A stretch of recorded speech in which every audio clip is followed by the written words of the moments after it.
Hello, chess family. It's me, National Master Jesse James, and today we're going over one of the hardest Sicilians in chess. That's right, we're going over the Najdorf. I'm going to be going over the ideas from the white perspective and the black perspective over here, and show you how to get a good game against it. Like I said, this is one of the toughest Sicilians, and so this time we're going to be taking a look at playing what's called the Fischer-Sozin attack. So I'm going to show you how to do the setup and even show a game with it. As I said before, this is actually a very aggressive line. So in this game, well, you can really go many different ways with it. And, let's go ahead and get to it, guys. We start off with E4. I was playing the white side. You can see here I'm playing against a FIDE Master, basically 2500. He was 2491, but we'll go ahead and say 2500. And he played Sicilian, of course, pawn to c5. Here we go, knight f3, pawn to d6, the old line. Pawn to d4, and this is going to go ahead and initiate what's called the open Sicilian, meaning after the pawns trade, after c takes, knight takes, we've opened up the position because the pawns trade.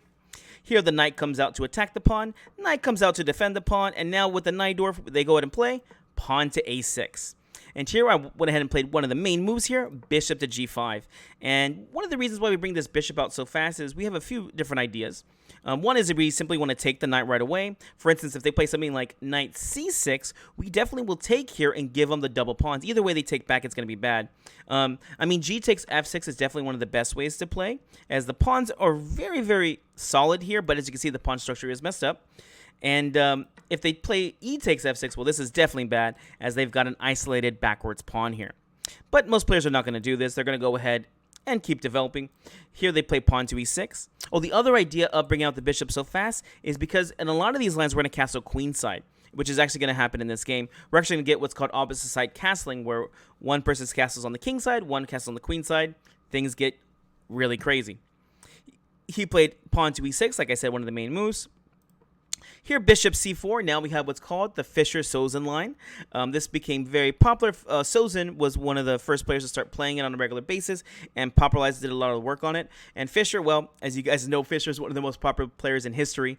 Although he did not come up with it, he played it so much and did such a good job with it that they went ahead and threw his name on it. And you can see the bishop on c4 does a very good job. I mean, where else would you want to put this bishop? e2 is the classic line, but doesn't do too much. d3 is blocked off by the pawn, and, well, bishop c4 just seems very natural. Here, black continued. Bishop to e7. As you can see, this is all theory, or the book lines, or the best moves in the position. Here, I went ahead and played queen over to e2. You can also play queen d2 here, but I really like the queen e2 lines.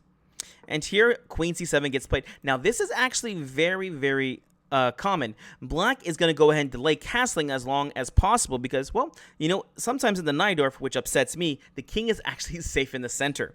So black will try not to castle and just try to create queenside counterplay as soon as possible. And here, queen c7 is just a good square for the queen, and you can see it already puts pressure on the bishop. Of course, I don't like to have any of my pieces unprotected, so later on, I'm going to be playing bishop to b3, but typically I wait till they play something like pawn to b5 and harass this bishop. Here, I want to get my pieces out. I want to get my king to safety as soon as possible, so I went ahead and went for it. Here we go. Castles queenside. Now, you could definitely castle kingside here, like I said, but I'm willing to go in for a very fun attacking game, so let's get to it. And here, well, he went for it. Pawn to b5. Like I said, it's very common for them to go ahead and just attack on the queen side. And as I said before, after b5, we're just going to go ahead and play the bishop to b3. And here, I mean, this is one of the main setups. I think, I'd encourage you to look at this position and see, what do you think about this? I know, me personally, I really like this position. All my pieces are pretty much developed. Black is lacking in development, but his next moves when he develops is going to be very accurate to create counterplay. And right now, I need to figure out a way to attack the king. Maybe even get my rook into the game here too. But things are always, up in the air. So here I went ahead and, black's turn. Black went ahead and played castles here. He doesn't have to castle, but it's always nice when they do. Here I continued with pawn to e3. Here, this move may look a little bit weird, and I know I definitely didn't like it at first when I was playing, because they say do not move pawns in front of your king, and this is very true. The main reason why I played a3 here is because they can play b4 for a free tempo attacking the knight, and since the knight is so well placed here, I don't want to give him that free tempo. So that's why I played pawn to a3. Here, black played knight c6, a decent move. It says that they don't like this move too much. I will say the other way that they can develop their pieces, which I think knight c6 is okay, is the typical maneuver is going to be knight to d7 here. And here, the knight can go to c5, knight e5, knight b6. You can see there's lots of different moves with this. And black is going to have a good game. But as I said, knight c6 got played, which is definitely not losing by any means. Here I went ahead and played king b1. Again, it's just one of those moves that you just play. I remember Grandmaster Grishuk was doing an interview after his game, after he had just played one of these, and he said, I played king b1, and they're like, so why do you play king b1? He's like, you just do, right? And so this became a very much just a move that you play, because a lot of times maybe your king will get checked or something. Just play your king over to b1. It's worth that one free tempo, okay? So king b1 gets played. Here, black played rook b8, another very nice move. Here, black is ready to attack on the queen side, and he's already preparing to play something like pawn to b4. Things are going to get nice and crazy now as we've gone past the opening, and you're going to see me trying to push my pawns forward now, and you're going to see black trying to create the counterplay as soon as possible. You could definitely develop this bishop, although I don't think it's very much needed, at least right now, but maybe bishop d7 is going to be a better square. Maybe the rook can come to c8. So here, rook b8 got played with the idea of b4. I don't want to lag behind too much, so I went ahead and played pawn to f3. Now, the computer doesn't like this move too much, but I definitely like this pawn structure. This is an attacking pawn structure. What do I mean by that? The idea of this pawn structure is actually developed to attack your opponent on the king side. Here, with f3, they defend the weak e4 pawn, but it also prepares pawn to g4. And after pawn g4 gets played, you can see h4 gets played, and now we're going to start pushing our pawns up forward. Theoretically, what we're trying to do is I'm trying to trade off my g and h pawn for their g and h pawn, which means the king would be wide open. My rooks come underneath, and, well, you can see if the pawns are not there, these rooks will just dominate. Vice versa, black is up for the same idea. Black wants to push these two pawns forward, trade off the a and b pawn, and again slide the rooks over maybe to b and the a file, or even the c8 here. I mean, there's lots of good squares for these guys. So computer liked pawn to f4 here. I like to play a little bit safer, and pawn f3 is the move I chose here. All right, on to the next move. Here, black played knight e5. Very much a regular move that I see here. And I think I might hear someone asking, hey, what happens if they take on d4? Now, this does happen quite a bit. If they do take on d4, I actually do pivot, because in the chess game, you should be able to, change up the plan as much as you need to. If they do take on d4, I play rook takes d4, and I even have ideas about maybe just playing rook over to d1 and just going after the d pawn. And this is a backwards pawn here, and I can try to weather the storm here. Yeah, I definitely do not have a problem with this position at all. Here, obviously, black was going for a little something more aggressive. Who would have known, right? A Najdorf player, and he played knight e5. And knight e5 is definitely a good idea in this position. What's the idea? The typical idea is to go knight to c4 here. And the knight on c4 is devastating. There's lots of tactics here, including knight takes on a3 check. And after pawn takes, queen takes on c3. Or even knight takes on b2. The knight getting to c4 is definitely bad for us. All right. Well, I got to try to create something over here. If I don't, black just keeps attacking. And, well, they say whoever gets the first attack going, they typically win. So let's try to do something. Pawn to h4. I'm going to start pushing my pawns up as fast as possible, because if black gets the counterplay, I'm just going to be being attacked, and all the momentum will go to him. Here, pawn to b4 got played, a good move. Here, I do like the idea of knight to c4, like I said.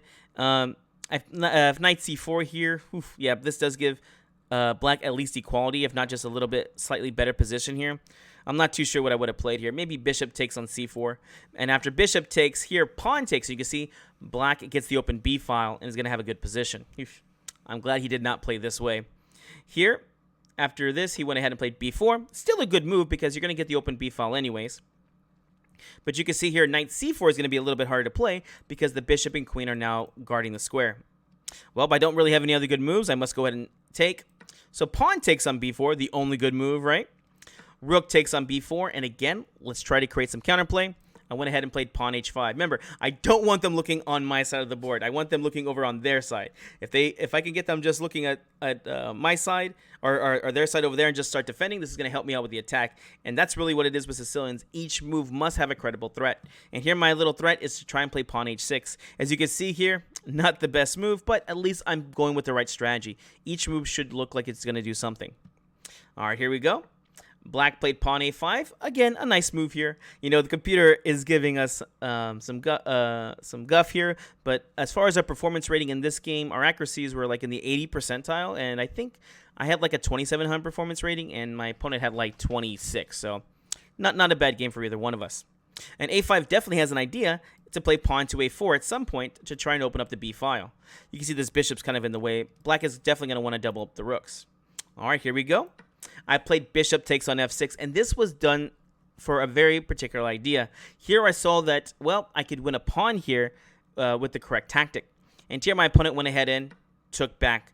I did not see that there was actually lots of counterplay for him. Notice g takes on f6 just looks bad, and yeah, white's going to be much better in this position. So what did I miss? Or what did he miss?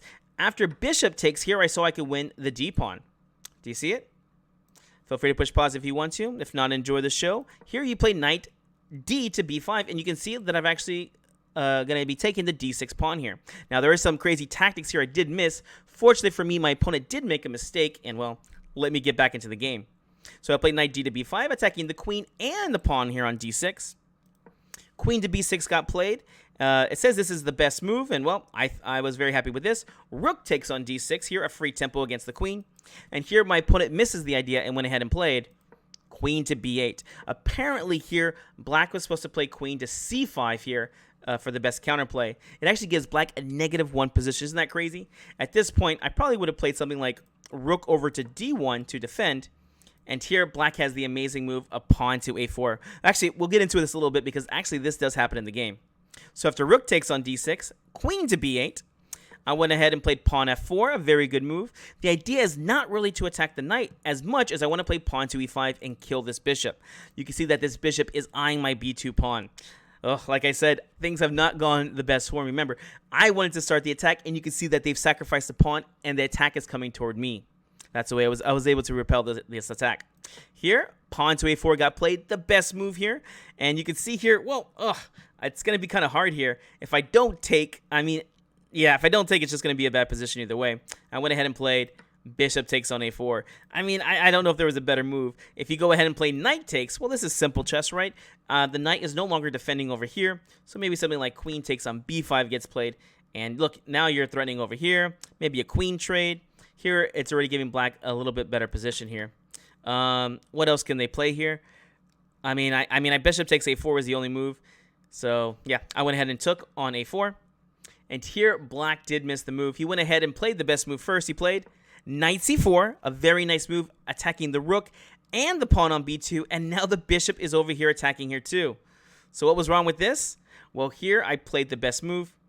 Bishop to b3 here, defending, and here my opponent missed the move. Here, he was just supposed to go ahead and snack attack the rook over here on d6. Although there are some complications here.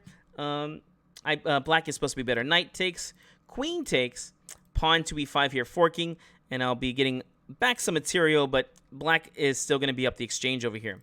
So, in the game, he missed this, fortunately for me, and went ahead and played knight takes on b2 here. It's white to move. What is the only move here to keep your advantage? All right, hopefully you push pause and try to figure it out. What's the move here? In this chaotic position, I found the best move, which was pawn to e5 here. Yes, do not take the knight over here. I realize that if you do play king takes on b2, we have this pin over here, which is bad for us. And so black can just go and play rook takes on b5 over here. And after e5, rook can just play back to b4. And if pawn takes over here on f6, well, they can take here on d6. And black would actually be better. So here I saw the best move, which was pawn to e5. This is going to kill the bishop on the diagonal. And also, well, it leaves the knight unprotected here too. The knight is actually pretty much trapped here anyways. And so the game continued. Bishop back to e7. I'm very happy for this. King takes on b2 here. Here, my knight's going to be very well placed on d6, so I'm very happy to give some material back just to make the game a little bit easier for me. Bishop takes, knight takes, bishop to d7. The bishop finally comes out, but now I have a very, very comfortable position. And, well, let's go ahead and finish this game off. Here I played pawn h6. Let's keep going for the attack. Of course, he doesn't want me to take on g7 and open up this king. He went ahead and played g6. And, well, my knight's going to find some good squares here. Oh, I went ahead and played queen e3 first here. Here, queen to c7 got played, and now my knight jumped over to e4, and I'm very happy with my position. There's quite a few other good moves here. I was actually able to find a nice little checkmate due to my opponent's mistakes, but still, a very fun little game over here. The rook has good squares, like we're going over to A1, maybe even rook over to D1. But again, like I said, I'm just too happy with these knights over here. Here he played rook over to B8. Makes sense to double the rooks. Although this bishop and pawn are just doing a great job defending. Maybe his threat was something like bishop to A4 here. But here, well, like I said, he just made a mistake. I went ahead and played knight F6 check. He played king H8, and I ended the game with knight takes on F7 for check and mate. Now, I do want to point out that if he had played the right move, king F8, things are still not going well for him here too. Knight takes on H7 check is a good move because I can move the knight back and past pawns must be pushed. Although computer finds an even more devastating move. After king F8, you can play queen to C5. How beautiful is that? And here you're saying, well, isn't that queen just for free? Well, if you take knight takes on D7, it's going to fork the king, the rook, and the queen. And obviously, after something like, I don't know, king E7, knight takes on C5, white's just in a winning position. Alright guys, hope you enjoyed this. If you haven't already, don't forget to give us that like so it's going to share to other people so they can learn from this game. And don't forget to subscribe. We'll go ahead and see you in the next video. Thank you.